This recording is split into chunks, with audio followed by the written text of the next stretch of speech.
그 다음에 이제 일단은 장례를 치루었다. 그러면 공적장부인 가족관계 등록부, 과거의 호적법입니다. 호적법. 가족관계 등록부가 뭐냐? 종전에 호적제도가 없어지고 2006년도에 가족관계 등록제도로 바뀐 겁니다. 그래서 전 국민이 이제는 공적으로 신분을 증명하는 사면은 가족관계 등록부입니다. 여기에 신고를 해줘야죠. 돌아가신 분이 버젓이 살아있는 것처럼 되어 있다. 그러면 일치가 하지 않잖아요. 그래서 일치가 안 하면 안 되기 때문에 빨리빨리 신고해. 이런 사망신고는 보고적신고입니다. 보고적신고. 발생된 사실을 빨리빨리 보고해. 언제까지? 1개월 이내 해. 안 해? 안 하면은 제재를 가하겠다. 제재라는 것은 과태료를 부과를 하죠. 그래서 사망신고 1개월 이내 안 했어? 그럼 추후에 들어왔어? 그럼 과태료가 부과가 됩니다. 빨리빨리 보고하라. 비교적으로 이제 창설적 신고하고 비교가 되어 있는데요. 창설적 신고라는 것은 혼인신고 이런 게 창설적 신고입니다. 혼인신고 늦게 했다고 해가지고 과태료 부과할 수가 없죠. 혼인신고 같은 경우에는 혼인신고를 해야만이 남과 여가 부부라는 것이 만들어지는 거잖아요. 그러니까 창설적 신고에는 과태료가 부과가 되지 않습니다. 하지만 출생신고, 사망신고 이러한 보고적 신고에는 빨리빨리 공적 신분을 증명하는 공적증명서와 제대로 공시를 해야 되기 때문에 일치를 해야 되잖아요. 일치하지 않는다? 그럼 빨리빨리 재촉을 간접적인 강제를 수반으로 해야 되기 때문에 1개월 이내에 안 하면 과태료가 부과가 되는 겁니다.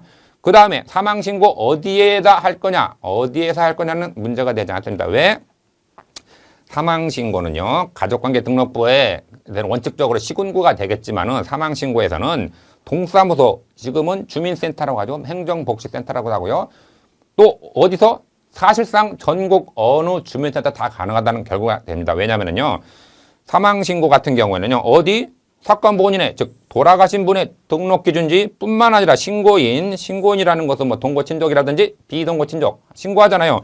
신고인의 주소지, 또 현재지, 내가 지금 있는 곳이 현재지 아닙니까? 현재지에도 할 수가 있는데 결국은 전국 어느 곳에라는 할 수가 있다. 전국 어느 곳, 또 말 그대로 전국 어느 곳 주민센터에 할 수가 있기 때문에 신고 장소는 주민센터, 전국 어느 곳에 가서도 할 수가 있다.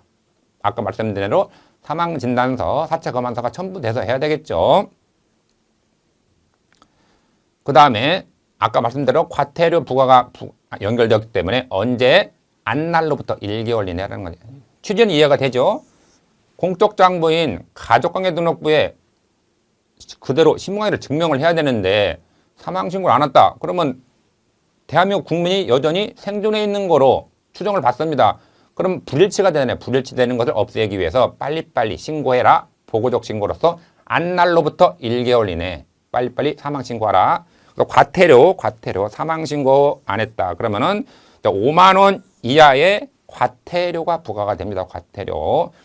이것은 신고 의무자에게만 신고 의무자에게만 부과되는 겁니다. 신고 적격자인 뭐 비동거 친족에게는 부과가 되지 않습니다. 그 다음에 신고 적격자의 범위가 확대되었다고 하는데요. 통상의 경우에는 동거 친족 또는 비동거 친족, 결국 친족이 합니다. 친족이 하는데 요즘에는 독거, 핵가족, 아주 핵가족이잖아요. 핵가족화 되다.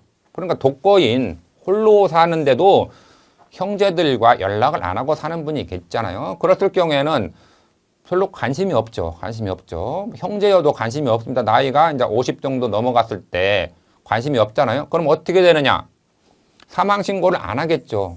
아까 말씀드린 대로 과태료가 부과 대상이 되는 사람들은 동거친족일 때입니다. 동거친족. 같이 살고 있는 친족일 경우에는 그 사람에게 과태료가 부과되는 거지 비동거친족이 사망신고 안 했다. 과태료 부과되지 않습니다. 과태료 부과되지 않는데 그러면 방치하는 거죠. 그러면 신고가 되지 않아가지고 사망했는데도 불구하고 가족관계 등록부에는 여전히 생존하는 걸로 등재가 되어 있죠.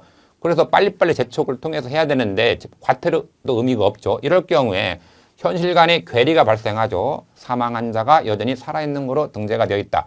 그래서 신고 적격자, 신고할 수 있는 자격, 아무나 할 수가 없다겠죠. 아무나 할 수 없는 자격을 확대했다는 거죠. 그래서 이장님, 통장님, 동장님까지도 할 수가 있다. 통장, 도장, 이장도 할 수가 있다. 그 얘기입니다. 그 다음에 그렇다면은 이제 동거 친족이나 비동거 친족이 정상적으로 사망 신고를 할 때는 어떻게 할 거냐? 문제가 없죠. 문제가 없어요. 등록기준지는 과거의 본적지, 호적법을 여러분들이 다 있기 때문에 2008년 이전에 태어나신 분들은 다 호적이 있거든요. 호적에는 항상 본적지가 있었잖아요. 본적. 이 본적지가 이제 가족관계 등록법이 만들어지면서 등록기준지로 이기가 되었어요. 이기가 돼서 물론 똑같은 개념은 아니지만은 특별한 의사표시가 없으면 과거의 호적법 시절의 본적지가 지금은 등록기준지입니다. 등록기준지. 그런데 해당자가 외국인일 경우는 그건 외국인. 왜냐하면 요즘에는 국제결혼도 꽤 하잖아요. 예를 들어서 뭐 동남아 여성하고도 많이 결혼하지만은 한국 남성이 외국인 여성을 결혼했다. 외국인 여성과 결혼했다라는 이유만으로 외국인이 한국 국적을 취득하는 건 아닙니다. 대한민국 국민만이 가족관계 등록부에 본인으로 등재가 되어 있을 수가 있습니다. 그렇지만 본인이 아닌 그 배우자로는 외국인이 기재가 되죠. 근데 어쨌든 외국인도 한국인의 며느리로서 한국의 와이프로서 외국인도 사망할 수가 있죠. 사망했을 경우에는 부득이 그때는 본적지 즉 등록기준지가 없기 때문에 그 국적을 기재할 수밖에 없다. 국적. 그리고 외국인이다. 그러면 말씀드린 대로 외국인 등록번호가 있죠. 외국인 등록번호를 적고 그리고 사망 일시는 24시간 오전 오후 그렇게 하지 말고 24시간을 적용해서 적는다. 그리고 사망 장소는 소재지를 적는 겁니다. 물론 병원 어디 병원 뭐 이렇게까지 써도 상관은 없지만은 핵심적으로 기록될 부분은 몇 번지까지 쓰는데 꼭 그렇게까지 안 적고 무슨 로 번지 도로명 주소 무슨 로까지만 써도 상관이 없다. 그리고 아까 신고 의무자, 신고 적격자 말씀을 드렸지만은 동거 친족은 과태료가 부과가 되는 신고 의무자이고요. 비동거 친족은 신고 적격자, 신고할 수 있는 자격이 있는 사람이 되는 겁니다. 그리고 동거 친족일지라도 신고를 못할 만한 정당한 이유가 있을 때는 과태료가 부과가 되지는 않습니다.